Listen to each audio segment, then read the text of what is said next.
હે guys, welcome back to another video. So આજના વિડિયોની અંદર આપણે સ્ટાર્ટ કરીશું ધોરણ 11 ગણિતની અંદર ચેપ્ટર નંબર 8 જેનું નામ છે શ્રેણી અને શ્રેઢી. આજે પહેલું લેક્ચર અને આજના વિડિયોની અંદર આપણે શીખીશું આ ચેપ્ટરની અંદર રહેલું કેટલુંક ઇન્ટ્રોડક્શન. જેમ કે આપણે શ્રેણી વિશે શીખીશું, શ્રેઢી વિશે શીખીશું, શ્રેણીના કેટલાક પ્રકાર વિશે પણ આપણે આજના વિડિયોની અંદર શીખવાના છીએ, એના કેટલાક સૂત્રોને પણ સમજવાના છીએ, સાથે સાથે ઉદાહરણ નંબર 1 થી 3 ને પણ આપણે આજના વિડિયોની અંદર શીખવાના છીએ. તો ઇન્ટ્રોડક્શન નું લેક્ચર છે, સાથે સાથે ઉદાહરણ પણ શીખવાના છીએ. તો બહુ જ ઇમ્પોર્ટન્ટ લેક્ચર છે, વિડિયોમાં અંત સુધી બને રહેજો. જેટલી પણ માહિતી આપણે આજના વિડિયોની અંદર જોઈશું બહુ સરળતાથી તમને એનો આઈડિયા આવી જશે. આપણે સ્ટાર્ટ કરીએ. સૌપ્રથમ આપણે એના ઇન્ટ્રોડક્શન વિશે સમજીએ. ઇન્ટ્રોડક્શન ની અંદર શું આવશે? શ્રેણી અને શ્રેઢી. એની અંદર રહેલો પહેલો ટોપિક સમજીએ આપણે શ્રેણી. તો શ્રેણીના અંગ્રેજીમાં કેવું હોય? શ્રેણી કે જેને આપણે અંગ્રેજીમાં કેવું હોય તો એને આપણે પ્રોગ્રેશન કહી શકાય. શું કહી શકાય? પ્રોગ્રેશન. આપણી પાસે ઘણા બધા પ્રકારની શ્રેણી હોય. આપણે શ્રેણીના જો પ્રકાર લખવા હોય તો શ્રેણીના પ્રકાર ઘણા બધા આવે આપણી પાસે. જેમ કે ક્વોડ્રેટિક પ્રોગ્રેશન આવે, એક આવે ક્વોડ્રેટિક પ્રોગ્રેશન, બીજા નંબરની અંદર આવે એરિથમેટિક પ્રોગ્રેશન. દરેકે દરેક વિશે આપણે સમજીએ. એરિથમેટિક પ્રોગ્રેશન, સાથે સાથે આવશે ક્વોડ્રેટિક, એરિથમેટિક, પછી જ્યોમેટ્રિક પ્રોગ્રેશન અને છેલ્લા નંબરની અંદર આવે harmonic progression. Harmonic progression. Progression મતલબ શ્રેણી. તો આની અંદર જે ચાર આપણી પાસે શ્રેણી રહી, ક્વોડ્રેટિક પ્રોગ્રેશન મતલબ આપણે એને દ્વિઘાત શ્રેણી કહી શકાય. Arithmetic progression. એરિથમેટિક પ્રોગ્રેશન આપણે વિશે આપણે શીખી ગયા છીએ. એરિથમેટિક પ્રોગ્રેશન મતલબ સમાંતર શ્રેણી. સમાંતર શ્રેણી. ઓકે, દરેકને ખબર છે સમાંતર શ્રેણી કોને કહેવાય. તો આજે તમને એ વસ્તુ પણ ખબર પડી ગઈ છે કે જે સમાંતર શ્રેણી રહી એ શ્રેણીનો શું કહેવાશે? એક પ્રકાર કહેવાશે. સાથે સાથે આપણી પાસે આવે હાર્મોનિક પ્રોગ્રેશન, જેને આપણે ભણવાનું નથી. ત્રીજા નંબરની અંદર આપણી પાસે છે જ્યોમેટ્રિક પ્રોગ્રેશન. જ્યોમેટ્રિક પ્રોગ્રેશન આપણે કહીશું સમગુણોત્તર શ્રેણી.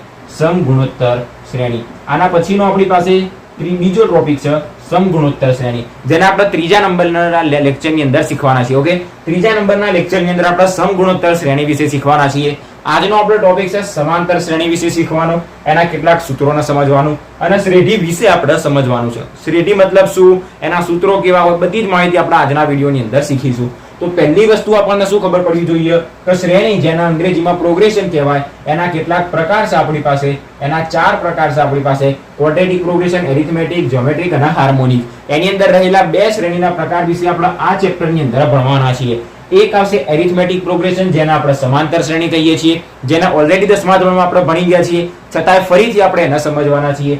સાથે સાથે જ્યોમેટ્રિક પ્રોગ્રેશન, જેને આપણે કહીએ સમગુણોત્તર શ્રેણી, એ પણ આપણે આ ચેપ્ટરની અંદર શીખવાના છીએ, જે લેક્ચર નંબર 3 ની અંદર આપણે શીખીશું. તો આજનો આપણો ટોપિક કયો તો કે સમાંતર શ્રેણી વિશે શીખવાનું, શ્રેઢી વિશે શીખવાનું અને ઉદાહરણ ગણવાનું. તો બસ હવે આપણે જોઈએ એરિથમેટિક પ્રોગ્રેશન, જેને આપણે શું કહીએ છીએ? સમાંતર શ્રેણી. તો સમાંતર શ્રેણી. સમાંતર શ્રેણી વિશે દરેકને એટલી તો ખબર હશે, જેને આપણે શું કહીશું? Arithmetic progression.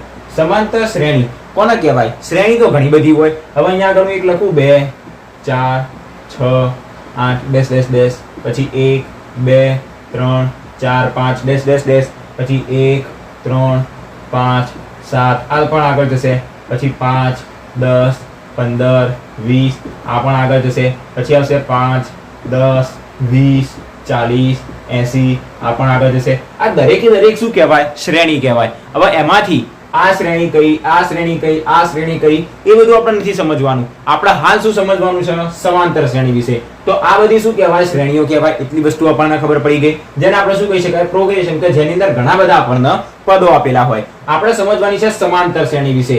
એ પછી બીજી વસ્તુ પણ આવે કે આની અંદર શ્રેણી બે પ્રકારની હોય. એક અનંત શ્રેણી હોય અને એક અનંત ના હોય એવી. અનંત ના હોય જેને આપણે શું કહીએ? ફાઇનાઇટ કહીએ. અને અનંત મતલબ એને આપણે ઇનફાઇનાઇટ કહીએ. અનંત ના હોય એવી. હવે આપણને શ્રેણીની અંદર કોઈ પદો આપેલા હોય, જેમ કે 2 4 6 8 10 અને ડેશ ડેશ ડેશ, મતલબ આગળ તરફ, અનંત તરફ જઈ રહી છે. તો આ શ્રેણીને આપણે શું કહીએ? અનંત શ્રેણી કહીએ.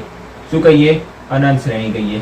અને બીજા નંબરની અંદર આપણને આવું આપી દીધું હોય 2 4 6 8, બસ આટલું જ આપી દીધું હોય, અલ્પવિરામ પણ ના હોય, કશું નહીં. મતલબ આ જે આપણી પાસે શ્રેણી રહી એ અનંત ના કહેવાય. અહીંયા આગળ શું થઈ ગઈ? આઈને સ્ટોપ થઈ ગઈ, મતલબ એ ફાઇનાઇટ કહેવાય. જેને આપણે બીજા નંબરની અંદર શું કહીએ? શાંત શ્રેણી કહીએ. ઓકે, આને આપણે કહીશું શાંત શ્રેણી. શાંત શ્રેણી. ઓકે, અનંત મતલબ ઇનફાઇનાઇટ, શાંત મતલબ ફાઇનાઇટ. શું કહેવાશે? આ શાંત શ્રેણી કે જેના આગળના પદો ના હોય, મતલબ એ ફિક્સ સ્ટેપ સુધી હોય, કાં તો 4 પદો હોય, 5 હોય, 100 હોય, 200 હોય, ફિક્સ એની અંદર પદો હોય. જ્યારે અનંત શ્રેણીની અંદર શું હોય? ઘણા બધા પદો અનંત સુધી શ્રેણી ચાલે જ જતી હોય. તો આ બંને શ્રેણી વિશે પણ આપણને એક માહિતી મળી ગઈ. હવે આપણે સમજવાના છીએ સમાંતર શ્રેણી વિશે. સમાંતર શ્રેણી એ તો દરેકને ખબર છે. આ જે શ્રેણી લખી એક સમાંતર શ્રેણી છે, આ પણ એક સમાંતર શ્રેણી છે. આ જે ઉદાહરણ લખ્યું આ કોનું ઉદાહરણ છે? સમગુણોત્તર શ્રેણીનું ઉદાહરણ છે. એ જ્યારે આપણે લેક્ચર નંબર 3 માં સમગુણોત્તર શ્રેણી વિશે સમજીશું એની અંદર હું તમને ઉદાહરણ સાથે સમજાવીશ. તો આ બધી જે ઉદાહરણ આપણે લખ્યા એ સમાંતર શ્રેણીના લખ્યા. સમાંતર શ્રેણીની અંદર આપણે બે સૂત્રો ભણતા હતા. પહેલા નંબરની અંદર આવતું હતું n મું પદ, જેને આપણે શું કહેતા હતા? an કહેતા હતા. બીજું સૂત્ર આવતું હતું n પદોનો સરવાળો, અને n પદોનો સરવાળો શોધવાનું આપણી પાસે સૂત્ર સરવાળો, જેને આપણે શેના તરીકે દર્શાવતા હતા? Sn તરીકે. તો ફરી એક વખત બંનેના સૂત્રો યાદ કરી દઈએ. an બરાબર આપણી પાસે શું હતું? a plus n minus 1 into d. સાથે સાથે Sn નું આપણી પાસે સૂત્ર હતું Sn બરાબર n બાય 2 કૌંસમાં 2a plus n minus 1 into d. તો બસ આપણી પાસે આ બે સૂત્રો હતા. હવે યાદ રાખજો, આ ચેપ્ટરની અંદર જ્યારે આપણે સમાંતર શ્રેણી ટોપિક પૂરો થઈ જશે અને સમગુણોત્તર શ્રેણીનો ટોપિક આવશે, તો આ જે d જેને આપણે શું કહેતા હતા? સામાન્ય તફાવત. પાછળના પદમાંથી આગળના પદના બાદ કરતા જે તફાવત મળે જેને આપણે સામાન્ય તફાવત કહેતા હતા, આની અંદર એવું આવશે નહીં. આની અંદર આવશે સામાન્ય ગુણોત્તર. અને એ સામાન્ય ગુણોત્તરને આપણે દર્શાવીશું r તરીકે. ઓકે, તો આની અંદર સામાન્ય ગુણોત્તર આવશે, સામાન્ય તફાવતનો ઉપયોગ થશે નહીં. તો બસ આ હતું આપણી પાસે સમાંતર શ્રેણીનું ઇન્ટ્રોડક્શન. સમાંતર શ્રેણીની અંદર આપણી પાસે n માં પદનું સૂત્ર an બરાબર a plus n minus 1 into d. સાથે સાથે n પદોના સરવાળાનું સૂત્ર Sn બરાબર n બાય 2 કૌંસમાં 2a plus n minus 1 into d. અને આપણે બીજી કઈ રીતના લખતા હતા? Sn બરાબર n બાય 2 કૌંસમાં લખતા હતા આપણે a પ્લસ an, જ્યાં an મતલબ અંતિમ પદ. an આપણે કંઈક બીજું પણ લખતા હતા. શું કહેતા હતા? an આપણે l પણ કહેતા હતા. l અને an બંને શું થાય? શ્રેણીનું અંતિમ પદ કહેવાય. તો બસ આપણે આ ત્રણ સૂત્રનો ઉપયોગ કરી પહેલા સ્વાધ્યાય ગણવાનું છે 8.1 અને કેટલાક ઉદાહરણ જોવાના છે 1 થી 3. એના આપણે થોડીક વાર રહીને જોઈએ. એના પછી આપણે સમજીએ શ્રેઢી વિશે. શ્રેઢી મતલબ શું? હવે આની અંદર આપણને શ્રેણી તો ખબર પડી ગઈ. શ્રેણી મતલબ શું? આમ આગળ તરફ ચાલે જાય. તો શ્રેઢી મતલબ એટલું યાદ રાખવાનું, શ્રેઢી એટલે સરવાળો. આપણને કોઈ બી ઘણા બધા પદો આપેલા હોય, જ્યારે એનો સરવાળો શોધવાનો હોય તો એના આપણે શું કહીશું? શ્રેઢી કહીશું. ઓકે, આ સિરીઝ અને આને કહીશું સિક્વન્સ. આ સિક્વન્સ અને આ સિરીઝ. શ્રેઢી મતલબ સિરીઝ. ઓકે, આપણી પાસે તો શ્રેઢીની અંદર આપણે શું કરવાનું આવશે? ઘણા બધા પદો આપેલા હશે, એને આપણે સરવાળા સ્વરૂપે લખીશું. એક ઉદાહરણ જોઈએ તો આને પૂછી દઈએ અને એક ઉદાહરણ દ્વારા સમજીએ. આપણી પાસે એક શ્રેણી આપેલી છે. જેમ કે કોઈ બી શ્રેણી લઈ લઈએ આપણે 2 3 4 5 6 અનંત સુધી જઈ રહી છે. અને આના આપણે જો શ્રેઢી સ્વરૂપે લખવી હોય તો જે અલ્પ વિરામ રહ્યો એ અલ્પ વિરામ નીકળી જશે અને બધાની વચ્ચે શું આવી જશે? પ્લસનું ચિહ્ન આવી જશે. તો 2 પ્લસ 3 પછી આવશે પ્લસ 4 પ્લસ 5 પ્લસ 6 પ્લસ એ અનંત સુધી જઈ રહી છે. મતલબ શું? બધાનો સરવાળો ના. અહીંયા આગળ જેમ અલ્પ વિરામના આપણે શું કરતા હતા? દર્શાવતા હતા 2 અને 3 ને છૂટા પાડવા માટે. એવી રીતના જે શ્રેઢી રહી એના પણ આપણે દર્શાવવા માટે, રિપ્રેઝન્ટ કરવા માટે કોનો ઉપયોગ કરીએ છીએ? પ્લસનો ઉપયોગ કરીએ છીએ. આ બધાનો આપણે સરવાળો કરતા નથી. સરવાળો પણ જ્યારે કરવાનો આવશે, જ્યારે શ્રેઢીનું મૂલ્ય શોધવાનું આવે ત્યારે આપણે બધાનો સરવાળો કરીશું. ફરી એક વખત યાદ રાખજો, જ્યારે બી શ્રેઢી એવું કહે તો જે શ્રેણી આપી હોય એ દરેકની વચ્ચે પ્લસ કરીને લખી દેવાનું. ઓકે, આ શ્રેણી આપી હતી, અનંત સુધી જતી હતી, દરેકની વચ્ચે પ્લસ કરી દીધું અલ્પવિરામની જગ્યાએ અને અનંત તરફ જઈ રહી છે. તો આના આપણે કહીશું શ્રેઢી. શું કહીશું? આના આપણે શ્રેઢી. પણ જ્યારે બી શ્રેઢીનું મૂલ્ય શોધવાનું કે, શું કીધું? શ્રેઢીનું મૂલ્ય શોધવાનું કે, તો જ્યારે બી મૂલ્ય શોધવાનું કે તો જે વચ્ચે પ્લસ રહ્યું દરેકનો સરવાળો કરી દેવાનો. 3 ને 2 5 4 9 5 14 6 20 મતલબ દરેકનો શું કરી દેવાનો? સરવાળો. ક્યારે? તો કે જ્યારે મૂલ્ય શોધવાનું હોય ત્યારે. પણ જ્યારે શ્રેઢી શોધવાનું કે તો જે બી આપણી પાસે શ્રેણી મળે મતલબ પદો મળે. આ પ્રથમ પદ, બીજું પદ, ત્રીજું પદ, ચોથું પદ, પાંચમું પદ, આ દરેક વિશે તમને એટલો તો ખ્યાલ હશે. તો આ દરેકે દરેક જે પદો રહ્યા એની વચ્ચે શું લખી દેવાનું? પ્લસ પ્લસ પ્લસ અને અનંત સુધી એને દર્શાવતા જવાનું. તો એ શું બનશે? આપણી પાસે શ્રેઢી બનશે. તો બસ આટલું જ ઇન્ટ્રોડક્શન હતું આપણી પાસે શ્રેણી અને શ્રેઢીનું. ફરી એક વખત આખું જ ઇન્ટ્રોડક્શન રિવાઇઝ કરી દઈએ. સૌપ્રથમ આપણે શ્રેણીના કેટલાક પ્રકાર વિશે સમજ્યા. એના 4 પ્રકાર હતા: quadratic progression, arithmetic progression, geometric progression અને હાર્મોનિક પ્રોગ્રેશન. આ બે પ્રોગ્રેશન આપણે ભણવાના નથી. જે બે ભણવાના છે એની વાત કરીએ.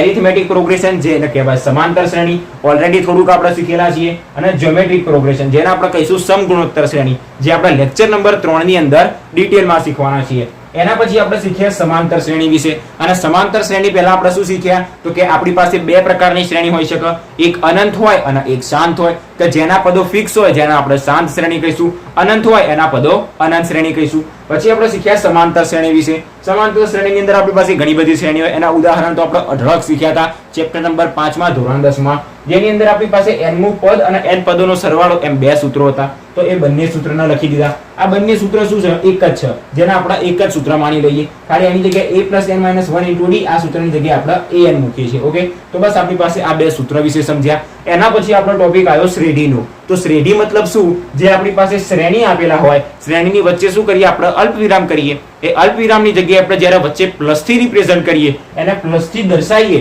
તો એ શું બતાવે? આપણને શ્રેઢી બતાવે. જ્યારે શ્રેઢીનું મૂલ્ય શોધવું હોય તો શું કરવાનું? જે પ્લસનું ચિહ્ન રહ્યું મતલબ બધાનો સરવાળો કરી દેવાનો. તો બસ આ હતું આપણી પાસે શ્રેણી અને શ્રેઢીનું કેટલું ઇન્ટ્રોડક્શન.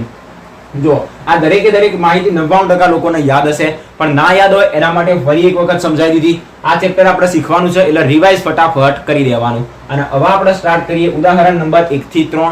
બહુ જ સિમ્પલ ઉદાહરણ છે, તમે જાતે પણ ગણી શકો. તો આપણે સાથે સાથે ગણીએ. ઉદાહરણ નંબર 1 સ્ટાર્ટ કરીએ. સૌપ્રથમ જોઈએ ઉદાહરણ નંબર 1, જેની અંદર આપણને શું કહેવામાં આવ્યું છે કે આપણને નીચે શું આપ્યું છે? બે an ની કિંમત આપી છે, મતલબ n મું પદ આપેલું છે, અને એના માટે પ્રથમ 3 પદ આપણે શોધવાના છે. પ્રથમ 3 પદ શોધવા માટે શું કરવાનું? પ્રથમ પદ જેને આપણે a કહીએ અથવા તો a1 કહીએ, બીજું પદ જેને આપણે a2 કહીએ, ત્રીજું પદ જેને આપણે a3 કહીએ, ચોથું પદ a4. બસ એવું આપણને અહીંયા શું આપી દીધું? એનું મેન સ્વરૂપ જ આપી દીધેલું છે. આપણને an વાળું સૂત્ર વાપરવાની પણ જરૂર નહીં પડે. આપણને ડાયરેક્ટલી એમ કહી દીધું છે કે પ્રથમ 3 પદ શોધો. કોના માટે? આ an ના સ્વરૂપ માટે. તો સિમ્પલ, ખાલી n ની જગ્યાએ 1 મૂકીએ એટલે આપણને શું મળી જાય? a1 કે જેને આપણે પ્રથમ પદ કહીએ, પછી a2 n ની જગ્યાએ 2 મૂકી દઈએ, જે શું કહેવાશે? આપણું બીજું પદ. એવી રીતના ત્રીજું પદ પણ મળી જશે. તો સ્ટાર્ટ કરીએ. અહીં આપણી પાસે શું આપવામાં આવ્યું છે તો કે an બરાબર 2n + 5. તો તેથી પ્રથમ પદ મતલબ a1 2 * 1 + 5, 2 કા 2 અને 5 થશે 7. હવે બીજું પદ મતલબ a2, તો 2 કૌંસમાં 2 + 5, 2 દુ થશે 4 ને 5 9. પછી a3 શોધીએ. a3 મતલબ 2, n ની જગ્યાએ મૂકવાના 3 + 3 દુ 6 ને 5 11. તો આપણને શું મળી ગયું? નંબર 1 માટે 3 પદો. તો 3 પદો કયા મળી ગયા? 7 9 અને 11. સેમ ટુ સેમ બીજા નંબરનો દાખલો જોઈએ. અહીં આપણને શું આપવામાં આવ્યું છે? n નું પદ.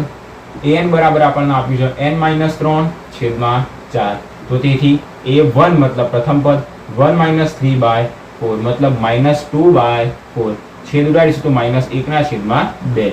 હવે આપણે શોધીએ a2, બીજું પદ. n ની જગ્યાએ 2 મૂકીશું તો 2 - 3/4, જે આપણને મળશે -1/4. પછી શોધીએ ત્રીજું પદ, મતલબ n ની જગ્યાએ મૂકીશું 3 - 3/4, 3 - 3 0/4. જવાબ મળશે આપણને 0. તો પ્રથમ પદ, બીજું પદ અને ત્રીજું પદ આપણને મળી ગયું. ઉદાહરણ નંબર 1 ની અંદર બે દાખલા આપવામાં આવ્યા હતા, જેની અંદર an ડાયરેક્ટલી આપણને અલગ અલગ સ્વરૂપો આપ્યા હતા, અને એના માટે a1 a2 અને a3 ત્રણ પદો શોધવાના કીધા હતા. આગળ જોઈએ ઉદાહરણ નંબર 2. જોઈએ હવે ઉદાહરણ નંબર 2. એની અંદર આપણને શું કહેવામાં આવ્યું છે? an બરાબર n - 1 2 - n અને 3 + n. એનું 20મું પદ કયું છે?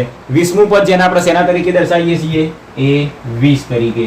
મતલબ an વાળા સૂત્રની અંદર n ની જગ્યાએ 20 મૂકવાના, અને an નું ડાયરેક્ટ આપણને સ્વરૂપ આપેલું છે. તો 20મું પદ મતલબ n બરાબર સીધા 20 મૂકી દેવાના. તો અહીં આપણને જે પદ આપવામાં આવેલું હોય પહેલા લખી દેવાનું. an બરાબર આપણને આપ્યું છે n - 1 2 - n અને n + 3. હવે એની અંદર શું કરવાનું? 20મું પદ મતલબ n બરાબર 20. તો તેથી a20 બરાબર અહીંયાથી મળશે 20 - 1 2 - n ની જગ્યાએ 20 અને 3 + 20. તો બરાબર 20 માંથી 1 જશે તો 19, 2 માંથી 20 જાય તો -18, 3 + 20 થશે 23. તો અહીંયા માઇનસ છે તો જવાબ હંમેશા માઇનસમાં આવશે. હવે ત્રણ પદોનો સીધો જ ગુણાકાર કરી દઈએ તો શું મળશે? 19 × 18 × 23. આપણને જવાબ મળશે 7 8 66. તો બરાબર 7 8 6 6. આપણને શું મળી ગયું? આ શ્રેણીનું 20મું પદ. આપણો ઉદાહરણ નંબર 2 નો જવાબ. બહુ સરળ હતો. આગળ જોઈએ ઉદાહરણ નંબર 3. ઉદાહરણ નંબર 3. જેની અંદર આપણને શું કહેવામાં આવ્યું છે, તો આપણને એક સૂત્ર આપ્યું છે જેની અંદર an નીચે પ્રમાણે વ્યાખ્યાયિત છે. તો an આપણને આપ્યું છે an-1 + 2 અને એની અંદર એવું કહેવામાં આવ્યું છે કે a1 બરાબર 1 મતલબ પ્રથમ પદ 1 આપ્યું છે અને n greater than equals to 2 મતલબ n ની કિંમત 2 અને એના કરતા વધારે હોય એના માટે આ સૂત્ર આપેલું છે. આ સૂત્ર ક્યારે વપરાશે કે જ્યારે n ની કિંમત greater than equals to 2 હશે, મતલબ 2 અથવા એના કરતા વધારે હોય તો જ આ સૂત્ર વપરાશે એવું આપણને કહેવામાં આવ્યું છે. અને સાથે સાથે એમ કહેવામાં આવ્યું છે કે આ શ્રેણીના પ્રથમ 5 પદો શોધો અને એના માટે સંબંધિત શું લખો, તો કે શ્રેઢી લખો. તો બહુ સિમ્પલ છે. સૌપ્રથમ અહીં આપણને શું આપવામાં આવ્યું છે, અહીં આપણને પહેલા તો પ્રથમ પદ આપી દીધું છે, મતલબ a1 આપણને આપી દીધું છે 1. હવે શું શોધવાનું રહ્યું, 5 પદો શોધવાના છે. પ્રથમ 5 પદ એની અંદરથી પ્રથમ પદ તો આપેલું છે, બાકીના 4 પદ શોધવા માટે આ સૂત્ર આપ્યું છે જેની અંદર n ની કિંમત 2 અને એના કરતા મોટી છે. તથા આપણને બીજા નંબરમાં શું આપવામાં આવ્યું છે કે an બરાબર an-1 + 2. તો તેથી આની અંદર 2 મૂકીએ તો શું મળશે, a2 - 1 + 2. a2 - 1 મતલબ a1 + 2. a1 ની કિંમત કેટલી, તો કે 1 + 2 બરાબર આપણને મળશે 3. હવે શોધીએ આપણે a3 ની કિંમત. a3 મતલબ a3 - 1 + 2. 3 - 1 મતલબ a2 + 2. a2 કેટલા, તો કે આપણી પાસે a2 મળ્યા 3. 3 + 2 જે મળશે આપણને 5. હવે શોધીએ ચોથું પદ. ચોથું પદ મતલબ a4 - 1 + 2. તો a3 + 2. a3 કેટલા મળ્યા, તો કે 5 + 2 આપણને મળશે 7.